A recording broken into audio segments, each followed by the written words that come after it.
Yeah, As I a wouldn't former expect player, it. I would imagine that this is exactly the series in Columbia to Missouri. It's a brand new week for Oklahoma. Can't wait to see what Oklahoma can bring to the table here in the brand new week. Starting things off, Abigail Dayton for OU, and she watches the first one for a called ball. Dayton, the junior, batting average of .321 this season. The one thing you got to get used to in the Oklahoma lineup, good amount of lefties. That was the one thing you said as soon as you saw the lineup. Look at all the lefties, and what does that do when you have a pitcher like Alex Aguilar who is a righty trying to combat that? I mean, I will say Alex Aguilar is pretty well at hitting that inside corner for lefties, which is not always a plan of attack for most people, and that could also be why she's the starter this game, because she's able to hit that inside and not be afraid to move in a little bit on those hitters. So, I mean, it could go either way. I don't know. Alex has had some pretty good games in her, her repertoire with the really good teams. I mean, those top teams she's pitching against, so they're a great team, good athletes. They're well aware of their strong suits. Well, the one thing you mentioned, Wichita State is going to be amped up, but sometimes that can result in maybe some misplays defensively. For sure. Sometimes you get a little too amped up and you're not able to calm yourself down. You put a little bit too much pressure on yourself, so it could go one or both ways.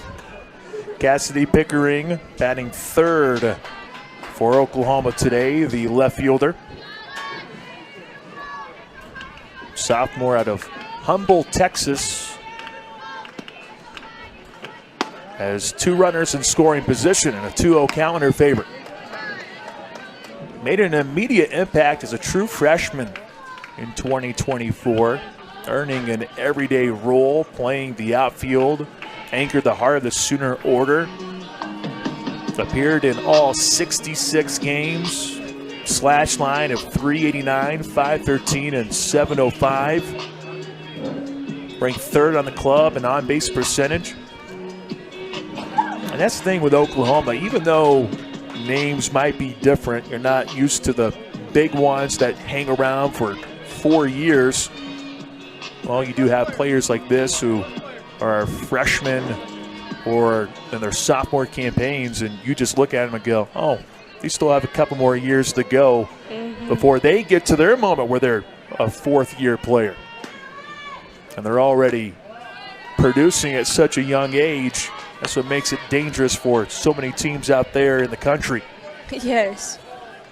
They're only able to grow over the years, especially with their coaching. I mean, they're getting great athletes recruited in, and then they're able to just build them and continue to build them. 3-0 count. She got the green light, but Pickering ends up fouling it off. You have three sophomores in the starting lineup for Oklahoma today. Two freshmen, three juniors. Starting pitcher is a junior, and you have one senior. Third stolen bag of the season for Bland. And now Dayton, talked about Bland having just 3 RBI. Well, Dayton's got 3. She has a chance to maybe make it 5 runs batted in if she can find a sweet spot in the outfield.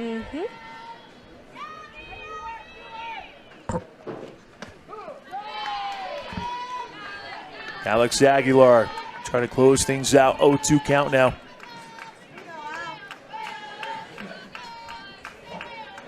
Oklahoma finding some good spots early on here in the contest. Went after the 0-2 and just fouled it off. Abigail Dayton, 2025 preseason All-SEC. Third-team All-American when she played with Utah.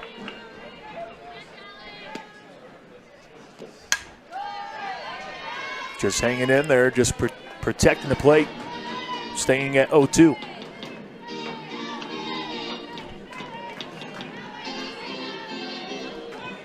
Season ago at Utah, batted .431, also was a stellar defender.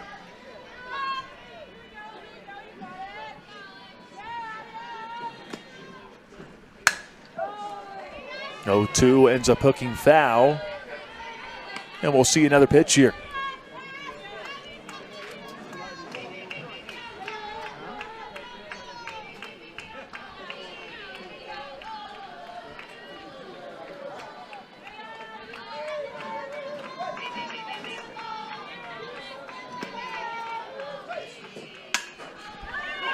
Just chopping away just to make sure that Alex Aguilar doesn't get the punch out.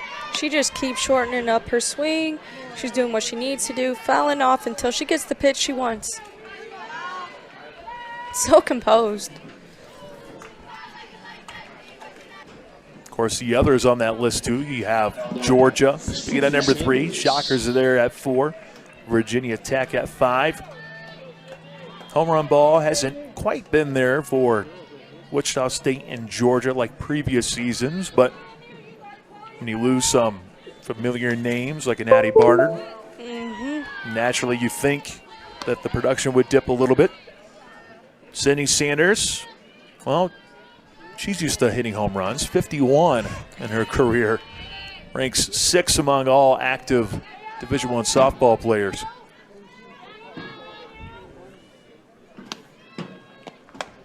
Ooh, that ball had some spin on it.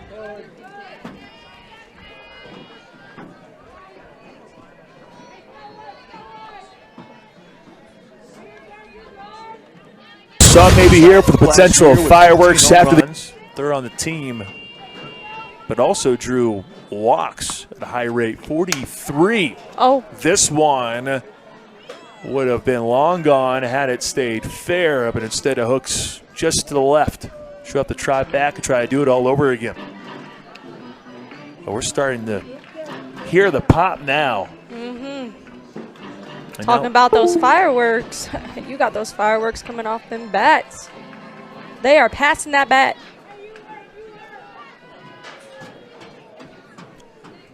And Sanders, she'd like to get back on track. She was 1 for 7 in the series against Mizzou. Fouls this one off to make it 2-2.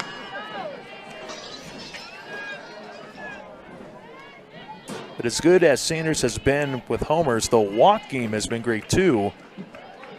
4th in Division I with career walks with 140. Wow. Downstairs, and here she is working it back to a 3-2 count.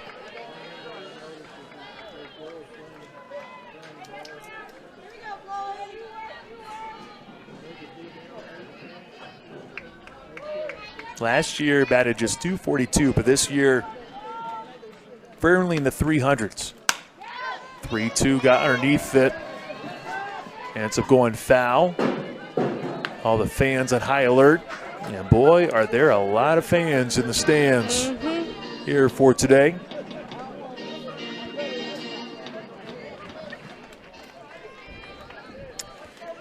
Yeah, it's looking pretty packed out there. That's what I like to see. And all of them getting a chance to look over at a new building that is currently being constructed. Wichita State investing in the softball program. The Christy Brebender leading the charge. Over 400 wins now in a career. Right up the middle. But now has her RBI total up to 19 on the year.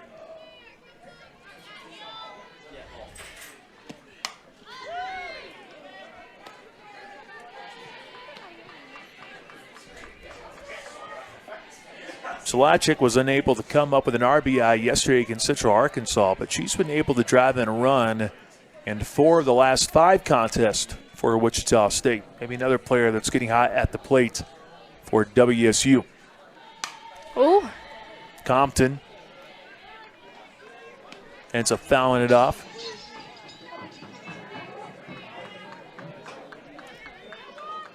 It's just refreshing that she's able to come back from an injury. You know, she didn't play every game at the beginning of this season, and now she is, and she came ready, and she's doing so well, and that's what you like to see. Sometimes coming back from injuries are really difficult, and, you know, obviously she took it head on, and she's doing her thing now. It's really cool.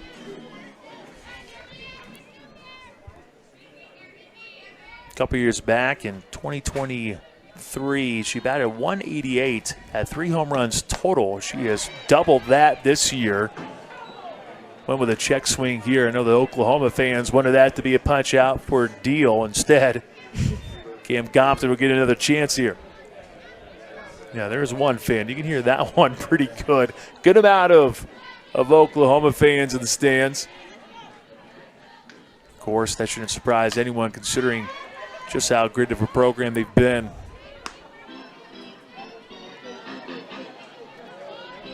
And everyone wondered what it would have been like for them going over to the SEC. Well, here this year, with one conference loss.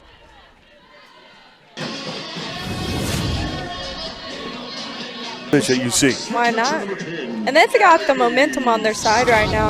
You see that Wichita State dugout getting hyped as can be. And you know, they're trying to change how this game ends right now. This one inside from Monticelli as Gabby Scott takes her turn.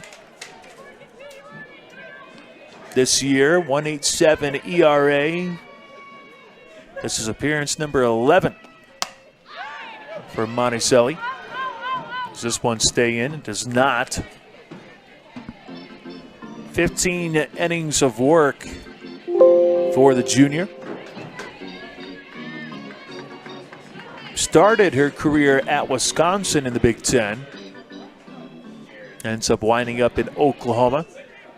Quickly was a weapon out of the bullpen for the Sooners. Had an ERA of 1.09 while making 18 appearances, just one start.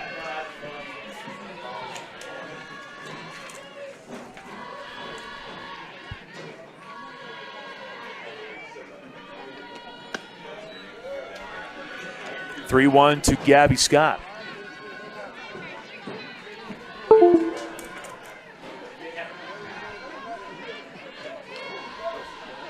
For Wichita State. Shockers not going down without a fight. You had 8 runs for Oklahoma in the top of the first. The Shockers responded with 2. Second frame, 2 for Oklahoma, 1 for Wichita State in the second, and now here in the third, you surrender 4, but you come right back with 3 on the board.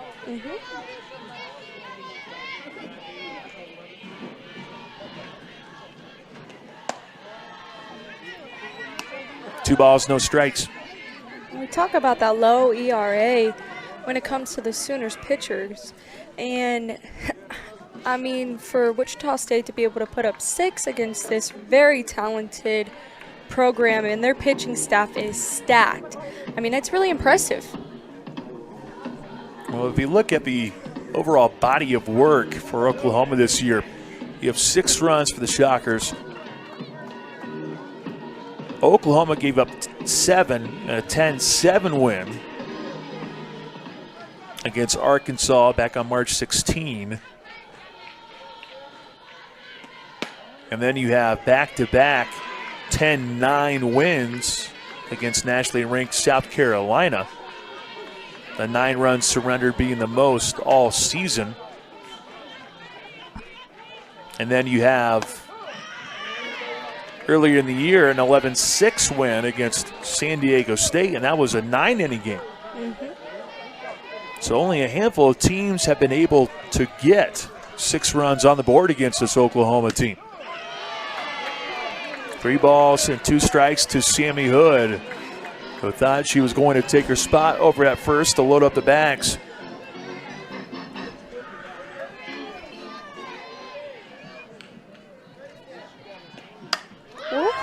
Sammy Hood fouls it off.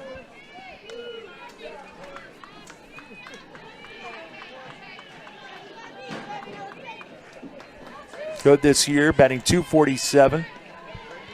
It around in the third, and Lauren Lucas ends up kicking off the bottom of the fourth with a leadoff walk.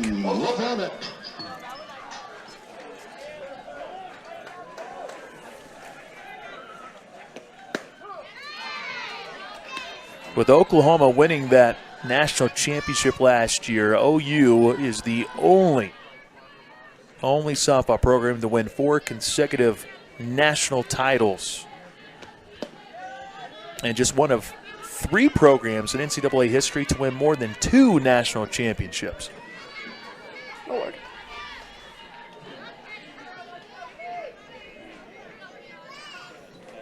I mean, they're superb.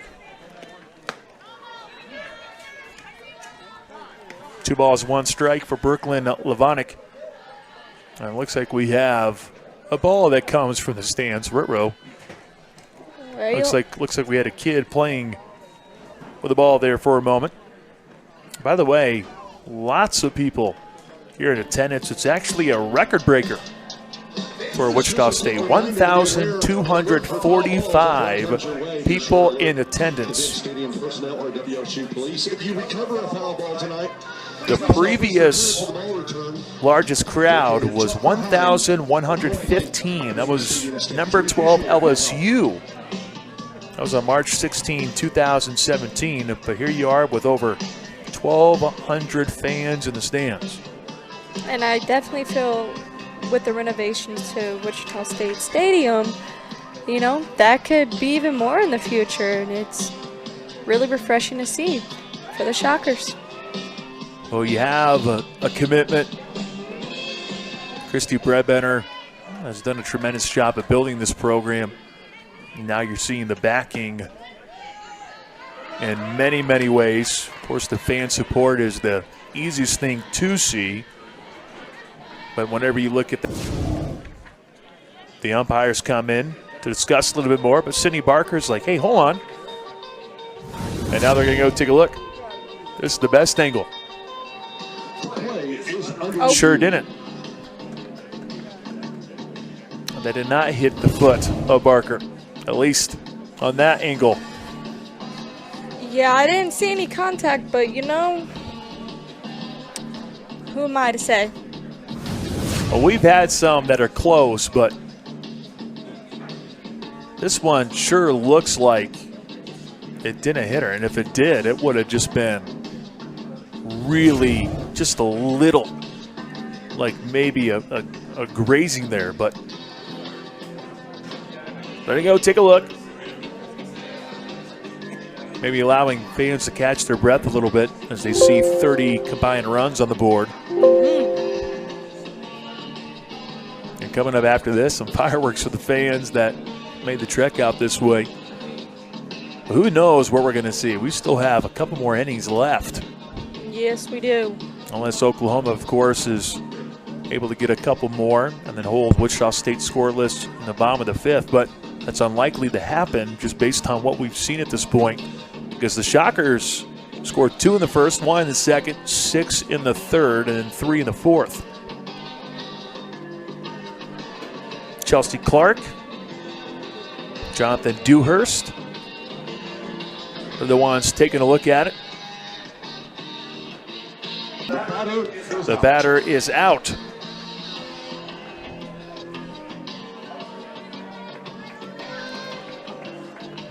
Well, there's the first out of the 5th inning.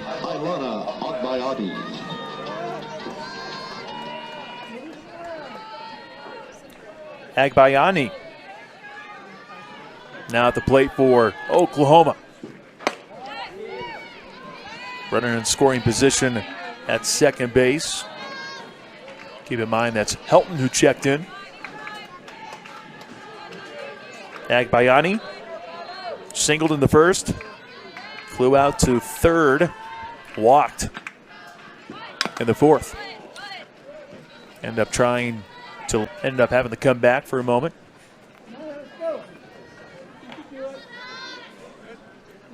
I know we don't have a camera in the booth, but I just love the fact that when you start talking about some of the family histories, your reaction over here is just quite gold. I don't understand how they can all be asked. Has been looking for some different answers, especially at the plate. You're going to look back at this one for your coach, Brett Benner, and go, okay, we can play with that. We can work with that a little bit more, especially going into an important series this weekend against South Florida.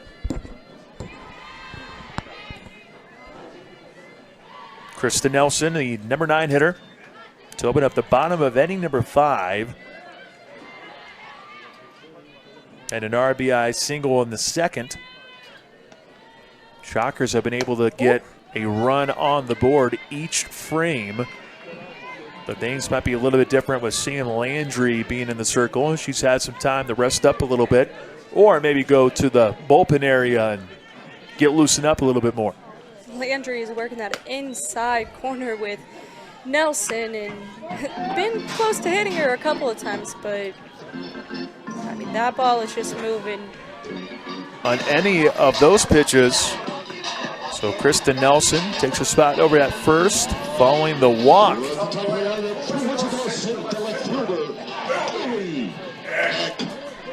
Offensively for the Shockers, each inning they've been able to get the leadoff person on. To open up the bottom of the first, Ellie Eck went yard.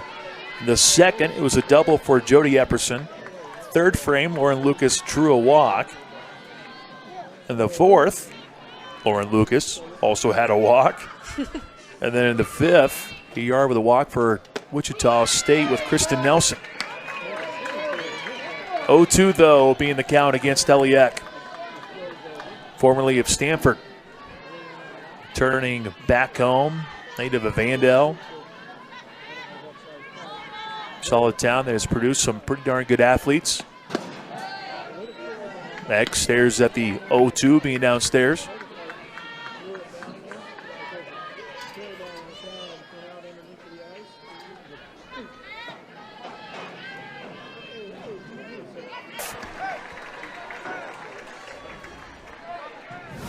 That was a tough one there, showing the speed, but I bet Christy Bremer will take a look. And it sure looked like there was some separation. Just a little bit. Looks like they're not going to go look at it. And they're going to rule that as an error. And now it's a hit for Oklahoma. That's the fourth one. This is Isabella Emmerling. She had a home run back in the third. RBI single in the first. Flew out to center in the fourth, and the fifth walked.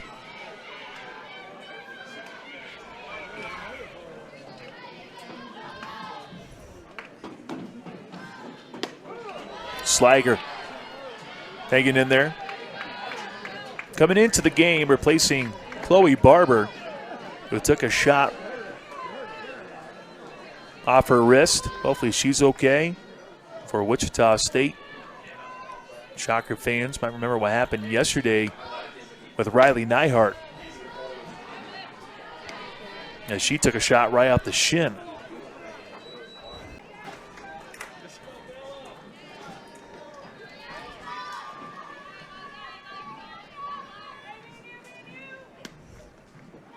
Runner goes. This one fouled by Emmerling.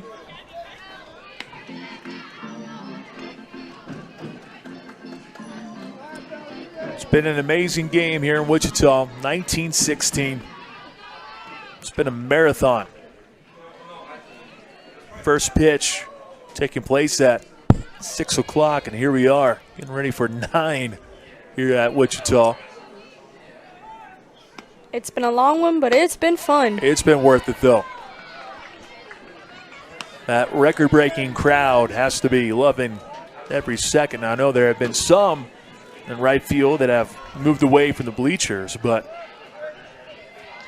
those that are hanging around are enjoying every second. This has been worth the price of admission. Slager went inside, and Emmerling trying to work in another walk.